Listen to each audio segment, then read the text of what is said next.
സ്വന്തമായിട്ട് റബ്ബറുള്ള ആളുകൾക്ക് ആളുകളെ വിളിക്കാതെ അവർക്ക് തന്നെ സ്വന്തമായി റബ്ബറിൽ പ്ലാസ്റ്റിക് ഇടാൻ സാധിക്കും എന്ന് അറിയിക്കാൻ വേണ്ടി, പറയാൻ വേണ്ടി, കാണിച്ചു തരാൻ വേണ്ടിയൊക്കെയാണ്.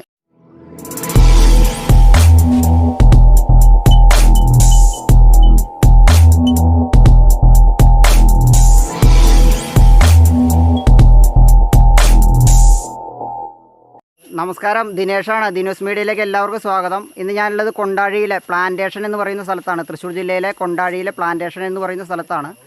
ഇവിടെ ഞാൻ വന്നത് നമ്മളുടെ റബ്ബർ ടാപ്പിംഗ് ഉള്ള സമയത്ത് ഈ മഴക്കാലത്തോടനുബന്ധിച്ച് റബ്ബറിൽ നമ്മൾ പ്ലാസ്റ്റിക് ഇടാറുണ്ട്. പ്ലാസ്റ്റിക് എന്ന് പറഞ്ഞു കഴിഞ്ഞാൽ ചില സ്ഥലത്ത് ഇതിനെ റബ്ബറിൽ പ്ലാസ്റ്റിക് ഇടുക എന്ന് പറയും, ചില സ്ഥലത്ത് റബ്ബർ ഗാർഡ് ഇടുക എന്ന് പറയും, ചില സ്ഥലത്ത് പാവാട റബ്ബറിന് ഇടുക എന്നൊക്കെ പറയും. ഇത് ഇടുന്നത് എന്ന് പറഞ്ഞു കഴിഞ്ഞാൽ നമുക്കറിയാം, മഴക്കാലത്ത് റബ്ബർ ടാപ്പ് ചെയ്ത് റബ്ബറിൻ്റെ കറയായിട്ടുള്ള പാല് എടുത്ത് സംസ്കരിക്കാൻ സാധിക്കില്ല. അങ്ങനെ വരുന്ന സമയത്ത് ഈ പറയുന്നത് പോലെ ഈ പ്ലാസ്റ്റിക് ഇട്ട് കഴിഞ്ഞാൽ, അല്ലെങ്കിൽ റബ്ബർ ഗാർഡ് ഇട്ട് കഴിഞ്ഞാൽ, അത് മഴയിൽ നിന്നും ആ കറയെ സംരക്ഷിക്കാൻ വേണ്ടി, അല്ലെങ്കിൽ മഴവെള്ളം കൂടാതെ ആ കറ എടുത്ത് സംസ്കരിക്കാൻ വേണ്ടിയിട്ടുള്ള സൗകര്യത്തിൻ്റെ ഭാഗമായിട്ടാണ് അങ്ങനെ ചെയ്യുന്നത്. അപ്പോൾ ഇന്ന് ഇങ്ങനൊരു വീഡിയോയിലേക്ക് നമുക്ക് പോകാനുണ്ടായ കാരണം, ഇവിടെ ഞങ്ങൾ ഈ റബ്ബർ ഗാർഡ് ഇടാൻ വേണ്ടി വന്നപ്പോൾ, അല്ലെങ്കിൽ റബ്ബറിൽ പ്ലാസ്റ്റിക് ഇടാൻ വേണ്ടി വന്നപ്പോൾ, നമ്മളുടെ ഇവിടുത്തെ ഓണറായിട്ടുള്ള പ്രവീണ് ഈ പറയുന്നത് പോലെ ഈ റബ്ബർ ഗാർഡ് ഇടാൻ വേണ്ടി, അല്ലെങ്കിൽ ഈ റബ്ബറിൽ പ്ലാസ്റ്റിക് ഇടാൻ വേണ്ടി കഴിഞ്ഞ ദിവസം യൂട്യൂബ് വീഡിയോയിൽ നോക്കി. ആ യൂട്യൂബിൽ നോക്കിയിട്ട് കുറേ വീഡിയോകൾ കണ്ടു. ആ വീഡിയോ ഒക്കെ കണ്ടതിൻ്റെ അടിസ്ഥാനത്തിൽ 1-2 മരം റബ്ബർ പ്ലാസ്റ്റിക് ഇട്ടുണ്ടായിരുന്നു, അല്ലെങ്കിൽ റബ്ബർ ഗാർഡ് ഇട്ടുണ്ടായിരുന്നു 1-2 മരത്തിൽ.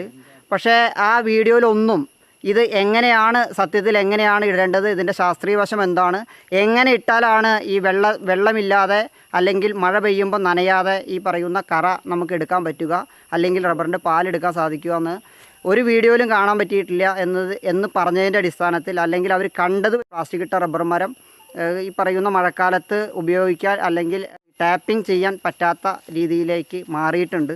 കാരണം ഒന്നിലും ഒരു കൃത്യമായിട്ടുള്ള വിവരണമില്ലാത്തതിൻ്റെ ഭാഗമായിട്ടാണ് അങ്ങനെ വന്നത്.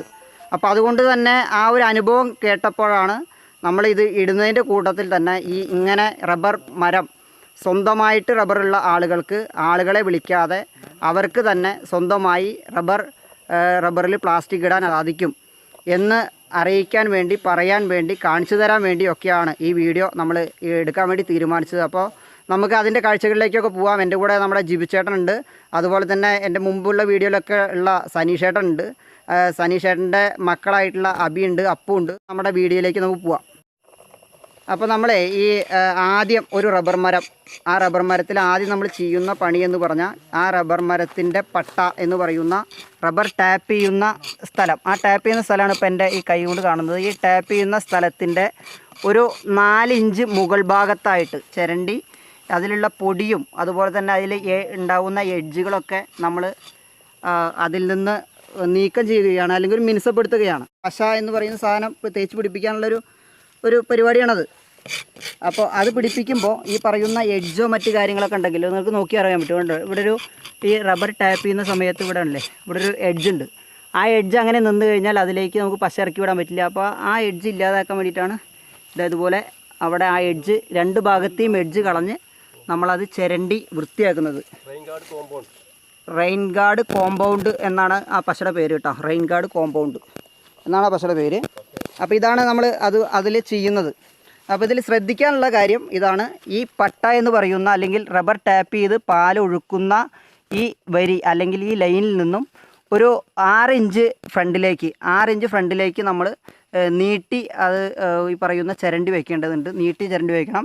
ഈ ടാപ്പ് ചെയ്യുന്ന പട്ടയിൽ നിന്ന് ഒരു 4 ഇഞ്ച് മുകളിലേക്കാണ് നമ്മളുടെ ഈ പ്ലാസ്റ്റിക് നിൽക്കേണ്ടത്. അപ്പോൾ ആ 4 ഇഞ്ച് മുകളിലേക്ക് നമ്മൾ ഈ പ്ലാസ്റ്റിക് ഇടാൻ വേണ്ടി ചിരണ്ടണം. അതുപോലെ തന്നെ ഇതിൻ്റെ ബാക്ക് ഭാഗം, ഈ പട്ടയുടെ അല്ലെങ്കിൽ വെട്ടി അവസാനിപ്പിക്കുന്ന സ്ഥലം, വെട്ടി നിർത്തുന്ന സ്ഥലത്തു നിന്ന് ഒരു 4 ഇഞ്ച് അതുപോലെ തന്നെ ബാക്കിലേക്കും ഈ ചിരണ്ടി മിനുസപ്പെടുത്തി പശ പിടിക്കുന്ന രീതിയിലേക്ക് ആക്കി വെക്കണം.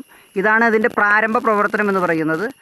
ഇനി രണ്ടാമത്തെ പ്രവർത്തനം എന്ന് പറയുന്നത്, റെയിൻ ഗാർഡ് കോമ്പൗണ്ട് ആയിട്ടുള്ള പശ ഈ പറയുന്ന നമ്മൾ ചിരണ്ടി നിർത്തിയിട്ടുള്ള, അല്ലെങ്കിൽ ചിരണ്ടി മിനുസപ്പെടുത്തിയിട്ടുള്ള സ്ഥലത്ത് വളരെ വൃത്തിയായി ഒരു 2 ഇഞ്ച് വീതിയിൽ ഇങ്ങനെ കൃത്യമായി ചെരിച്ച് വലിക്കുക എന്നുള്ളതാണ്.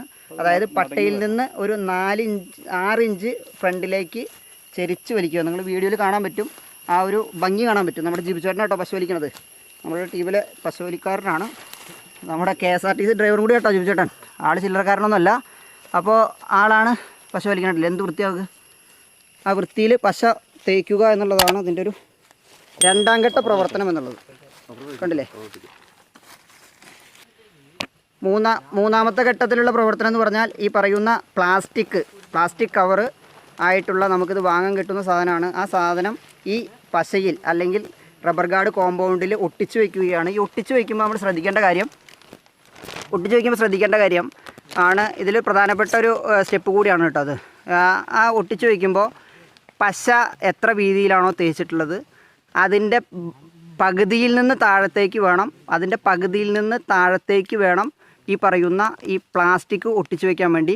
പ്ലാസ്റ്റിക് വെറുതെ ഒട്ടിച്ചു വയ്ക്കുകയല്ല, സാരി ഉടുക്കുന്ന സമയത്ത് ഞെറി ഇടുന്നത് പോലെ ഓരോരോ ഞെറി വെച്ച്, അല്ലെങ്കിൽ 1 ഇഞ്ച് 2 ഇഞ്ച് വരുമ്പോൾ ഓരോരോ ഞെറി ഇടുന്നത് പോലെയാണ് അതിൻ്റെ അതിൻ്റെ ഒരു ഡിസൈൻ അങ്ങനെയാണ്, അല്ലെങ്കിൽ അതിൻ്റെ ഒരു പ്രവർത്തനം അങ്ങനെയാണ്.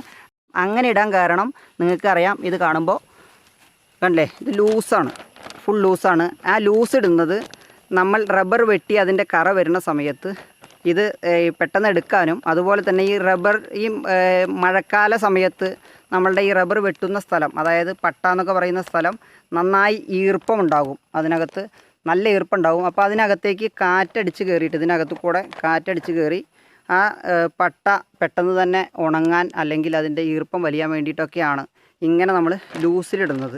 അതിനാണ് ഈ ഞെറി ഉപകരിക്കുന്നത്. ഈ ഞെറി ഇടുമ്പോൾ മാത്രമാണ് ഇതിങ്ങനെ ലൂസായിട്ട് വരുള്ളൂ.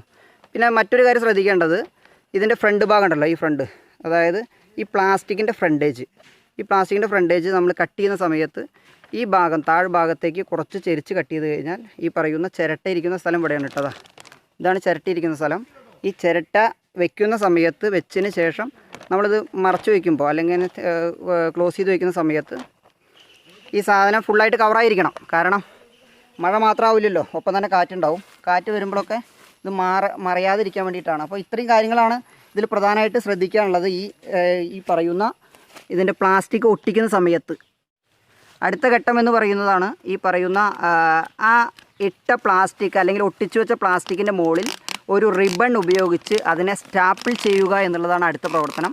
സ്റ്റാപ്പിൾ ചെയ്യുമ്പോഴും ഇതുപോലെ തന്നെ ഏറ്റവും അവസാന ഘട്ടത്തിലുള്ള അവസാന പ്രവർത്തനമാണ് ഇതിൻ്റെ ഈ സ്റ്റാപ്പിൾ ചെയ്യുക എന്നുള്ളത്. ഈ പറയുന്ന സ്റ്റാപ്പിൾ ചെയ്യുന്ന സമയത്ത് നമ്മൾ തുടക്കത്തിൽ ഒരു 2-3 പിന്ന് അടിച്ച് അതിനെ ഉറപ്പിച്ചതിന് ശേഷം നന്നായി വലിക്കണം. ഈ റിബൺ നമ്മൾ വലിക്കുന്ന സമയത്ത് ഈ മുകളിലുള്ള പശ താഴത്തേക്ക് ഉരുകി ഒലിച്ച് വരും.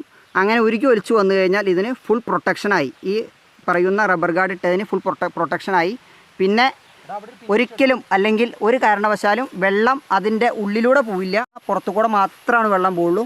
അപ്പോൾ അതിന് വേണ്ടിയാണ് റിബൺ അങ്ങനെ അടിക്കുന്നത്. ഇടയിൽ ഓരോ പിന്ന് വെച്ച് അടിച്ചു കൊടുക്കുക. നന്നായി വലിച്ച് ടൈറ്റ് ചെയ്ത് ഒരു പശയുടെ ഒരു 1-2 സെൻറ്റിമീറ്റർ താഴത്തേക്ക് വെച്ചുകൊണ്ട് നന്നായി വലിച്ച് സ്റ്റാപ്പിൾ ചെയ്ത് കൊടുക്കുക. അതുപോലെ തന്നെ അവസാന ഭാഗത്ത് 1-2-3 പിന്ന് അടുപ്പിച്ചടിച്ച് ടൈറ്റ് ചെയ്ത് ക്ലോസ് ചെയ്ത് കട്ട് ചെയ്തെടുക്കുകയാണ് നമ്മളിതിൽ ചെയ്യേണ്ടത്. ഇതാണ് ഇതിൻ്റെ 2-3 ഘട്ടത്തിലുള്ള പ്രവർത്തനം. ഈ 3 ഘട്ടത്തിലുള്ള പ്രവർത്തനമാണ് റബ്ബർ ഗാർഡ് ഇടുക അല്ലെങ്കിൽ പ്ലാസ്റ്റിക് ഇടുക എന്നൊക്കെ നമ്മൾ പറയുന്ന ഒരു സാധനമല്ലേ. അപ്പോൾ എന്തൊരു വൃത്തിയാണ് നോക്കിയേ, നല്ല വൃത്തിയുണ്ട്. അതുപോലെ തന്നെ മഴക്കാലം പൂർണ്ണമായും ടാപ്പ് ചെയ്ത് ഇതിൻ്റെ പാലെടുത്ത് സംസ്കരിക്കാൻ വേണ്ടി പറ്റും. അപ്പോൾ ഇതാണ് ഇതിൻ്റെ പ്രവർത്തനമുള്ളത്. കുറച്ച് റബ്ബർമാരൊക്കെ ഉള്ളവർക്ക് ഈ വീഡിയോ കണ്ടു കഴിഞ്ഞാൽ ഏതാണ്ട് ഒരു ഐഡിയ കിട്ടുമെന്ന് പ്രതീക്ഷിക്കുന്നു. അപ്പോൾ ഞാൻ പറഞ്ഞിട്ടുള്ള ഈ 2-3 ഘട്ടങ്ങൾ കൃത്യമായി ചെയ്താൽ ആർക്കും ഈ പണി പറ്റാവുന്ന കാര്യം മാത്രമേ ഉള്ളൂ.